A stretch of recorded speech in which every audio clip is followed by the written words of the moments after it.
Hello everyone, welcome back to केक्सू study. आज हम एक इंटरेस्टिंग टॉपिक पढ़ेंगे, रिलेटिव डेंसिटी।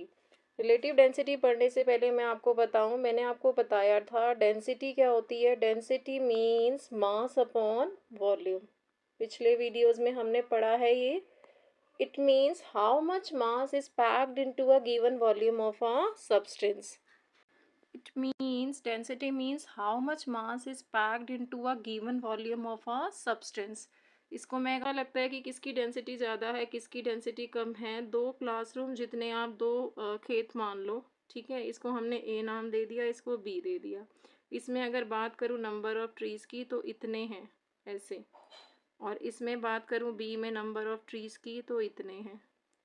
तो किस में ट्रीज़ ज़्यादा हैं? बी में जो नंबर ऑफ ट्रीज़ हैं वो ज़्यादा है। तो हम बी को क्या बोलेंगे कि ये वाला फील्ड जो है ये डेंसर है, ठीक है। ये क्या है? ये डेंसर है। ये जो है ये डेंसर नहीं है, ठीक है। ऐसे ही जैसे वाटर है, इसकी जो 3 स्टेट्स हैं उससे समझो, एक सॉलिड, एक लिक्विड और एक गैस। सॉलिड में क्या होता है, सारे पार्टिकल्स टाइटली पैक्ड होते हैं ना, और इस तरीके से होते हैं टाइटली पैक्ड ऐसे। और लिक्विड में क्या होता है, थोड़े से दूर दूर होते हैं। और गैसेस में क्या है, बहुत ज़्यादा स्पेस होता है इनके बीच में। तो जो सॉलिड है इसमें टाइटली पैक्ड है, तो इस सॉलिड की डेंसिटी सबसे ज़्यादा है। और लिक्विड की डेंसिटी सॉलिड से कम है, और गैसेस की जो डेंसिटी है वो लिक्विड से भी कम है। तो सबसे ज़्यादा डेंसर हम किसे बोलेंगे? सॉलिड को। क्लियर हुआ? अब हम समझते हैं कि मैंने आपको क्या बताया। डेंसिटी हम क्या पढ़े हैं? Density means mass upon volume. अब ये डिनोमिनेटर में है ना, डेंसिटी जो है वो डायरेक्टली प्रोपोर्शनल है मास के। इट मीन्स ये भी न्यूमरेटर में है इधर, ये भी न्यूमरेटर में। अगर मास बढ़ेगा तो डेंसिटी भी बढ़ेगी, अगर मास कम होगा तो डेंसिटी भी कम होगी। बट डेंसिटी जो है वो वॉल्यूम के इन्वर्सली प्रोपोर्शनल है। इन्वर्सली प्रोपोर्शनल मतलब ये यहाँ डिनोमिनेटर में और इधर डेंसिटी न्यूमरेटर में। वॉल्यूम बढ़ेगा तो डेंसिटी कम होगी, उल्टा चलता है ये, ठीक है। जब इन्वर्सली प्रोपोर्शनल हो गया तो वॉल्यूम इंक्रीज होगा तो डेंसिटी कम होगी, वॉल्यूम घटेगा तो डेंसिटी बढ़ेगी। क्लियर? अब पढ़ते हैं इसको। रिलेटिव डेंसिटी को हम आर डॉट डी से लिखते हैं। It is simply the ratio of the density of a substance to the density of water. It is a way to compare how heavy और light a material is compare to water. क्या है relative density? ये ratio है density of substance upon density of water. इसका क्या है? ये ratio, इसे बोलते हैं हम रिलेटिव डेंसिटी। इट मीन्स, आप इसको अगर इजी लैंग्वेज में समझो तो ये एक कंपैरिजन है एक सब्सटेंस की डेंसिटी का वाटर की डेंसिटी के साथ, ठीक है। आपको एक्चुअल डेंसिटी वैल्यू नहीं पता। Instead of giving the actual density value, it only shows how dense a material is compare to water, कि कोई मटेरियल कितना डेंसर है जब हम उससे वाटर से कंपेयर कर रहे हैं। उसका एक्चुअल डेंसिटी वैल्यू हमें नहीं पता, पर हम जो है बता रहे हैं कि वो मटेरियल कितना डेंसर है जब हम वाटर से कंपेयर करके बता रहे हैं हम उसे, ठीक है।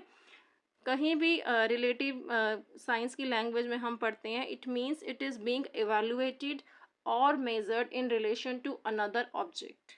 क्लियर? अब डेंसिटी हमने पढ़ा। Density is equal to mass upon volume.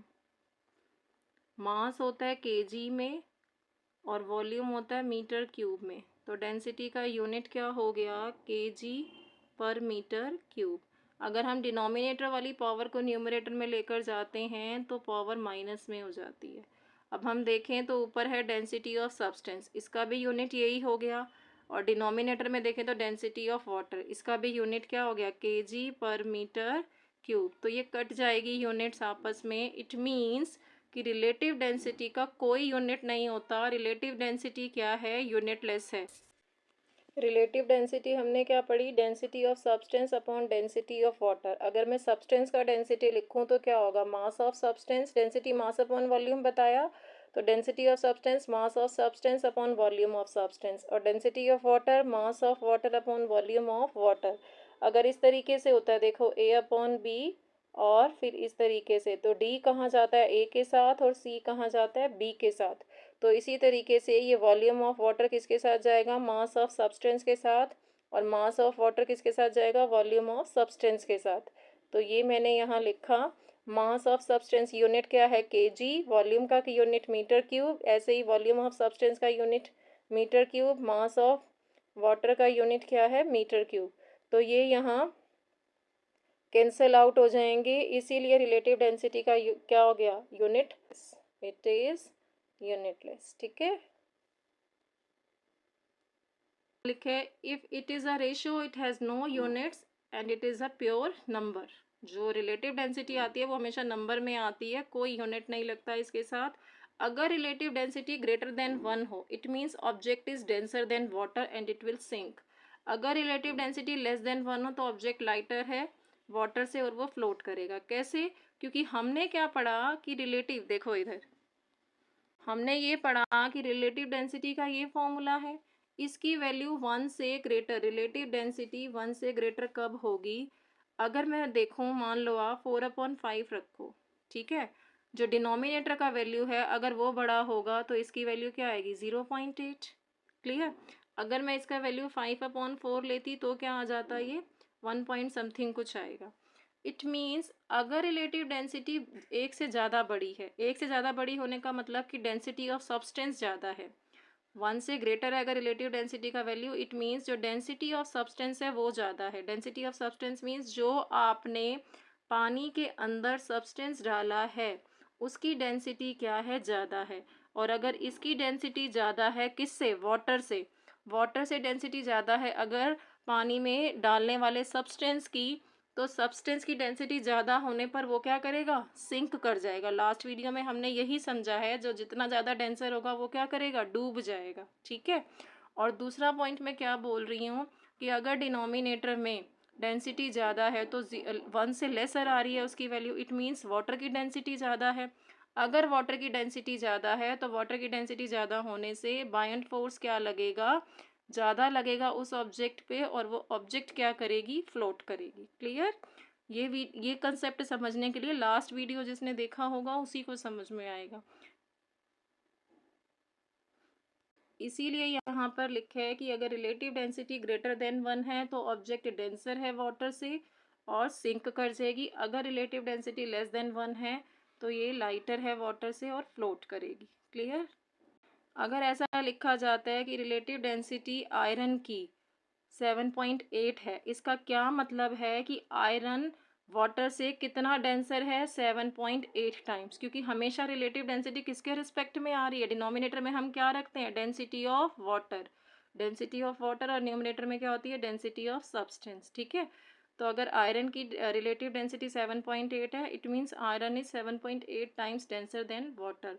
While the relative density of ice is, अगर आइस की 0.92 है, आइस की जो डेंसिटी है अगर 0.92 है और वाटर की डेंसिटी हम जानते हैं, आइस की है 0.92 और वाटर की होती है 1 ग्राम पर सेंटीमीटर क्यूब में, अगर हम बात करें तो वाटर की होती है 1। ठीक है। तो ये क्या आ गई, लेस देन 1। तो ऑब्जेक्ट क्या करेगी, फ्लोट करेगी। इसीलिए जो आइसबर्ग्स होते हैं वो भी क्या करते हैं, वाटर पर फ्लोट करते हैं, क्योंकि आइस का जो रिलेटिव डेंसिटी है वो कम है एज कंपेयर टू वाटर। इधर सुनो, ये did you know icebergs float because their relative density is lower than sea water. अभी अभी समझाया मैंने। That is also why only a small part of an iceberg is visible above water. Float क्यों करते हैं वो, ठीक है, क्योंकि आइसबर्ग्स की जो रिलेटिव डेंसिटी है वो सी वाटर से क्या होती है, कम। यहाँ हमारा ये टॉपिक कंप्लीट हुआ। अगर वीडियो अच्छा लगा हो तो अपने फ्रेंड्स को शेयर करें, लाइक एंड सब्सक्राइब करें। Thank you for watching my video.